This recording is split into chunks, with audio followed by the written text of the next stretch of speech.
Hi, I'm State Senator Lauren Arthur. I proudly represent District 17 and work to improve the lives of all Missourians. And I appreciate this opportunity to provide the legislative perspective on the state of the state. Without a doubt, the people of Missouri have been through difficult times. But throughout it all, the people of this state have kept moving forward, navigating these unprecedented times to guide their families, their businesses, their schools, and their communities to better days ahead. With this in mind, it's clear that the state of our state is up to us. We have some choices to make. Some won't be easy, but Missourians have never backed down from a challenge, and we must not surrender. We have everything we need right now to put this pandemic behind us, if we choose to act. While COVID-19 may never fully disappear, Missourians are ready to take action to ensure that it will no longer control our lives. It's time leaders listen to those who are vaccinated and ready to move forward. The vaccines work. They're the best protection against hospitalizations and death. They're free, they're widely available, and they are safe. For a fully vaccinated Missouri, the future is very bright. Wages are up, unemployment is down, kids are back in the classroom, and the world is moving forward. But if vaccination rates in Missouri stagnate, hospital beds and ICUs will stay full. Ventilators will remain in short supply. Schools will close, teachers will leave, and the death toll will keep rising. These are two very different states of our state, but ultimately, the choice of which one we live in is up to us. Meanwhile, here in the Missouri legislature, there are a range of priorities demanding our attention. The amount of common ground on issues like education, healthcare, public safety, and economic growth is far and wide. Too often, a majority of legislators have embraced ideas that cater to political extremes. That approach has come at the expense of our state and all of us. There is so much we can achieve if we choose to leave behind fanaticism and the petty bickering that too often defines modern politics. I'd like to invite my colleagues and the governor to join me in passing common sense legislation.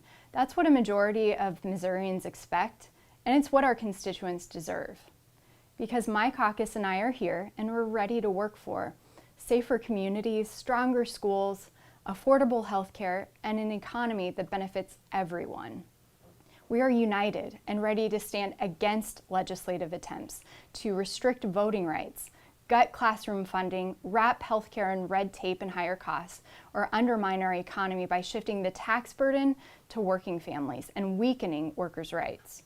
I truly believe that for most of the members of the General Assembly, there's more that unites us than divides us. Each year, we pass a balanced budget. Each year, we pass a few bipartisan bills to improve our state, including my legislation to cover breast cancer screenings for high-risk individuals and our bill to help victims of domestic violence escape dangerous living conditions. Each year, we also help thousands of our constituents, regardless of their political affiliation. So let's keep going. Let's build on that bipartisanship and take it even further. Let's take our record budget surplus and invest in things that will last long after each of us is gone. From roads and bridges to our college campuses to job training for workers, there are things we can improve right now that will last well into the future. By repairing roads and bridges now, we prevent future gas tax increases or revenue shifts. By improving our college campuses now, we prevent tuition hikes later on. By investing in workforce training now, we can bring businesses to Missouri with good-paying jobs that will move people up the economic ladder for years to come. And as we make these long-term investments, let's also take immediate action to improve the lives of Missourians in every corner of our state. Let's raise wages for state employees this year to prevent massive turnover and service disruptions later. Let's cap the cost of insulin, which has increased 400% in the past decade, so that we can save lives and keep people healthy.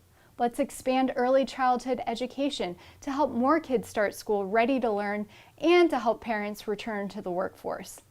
And let's fix mistakes in state law that allow convicted, violent criminals to purchase deadly weapons.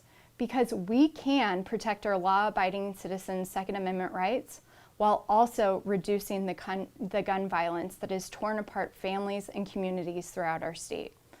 There's so much we can do right now if we make the right choices. So let's stand together on this common ground and work for the common good.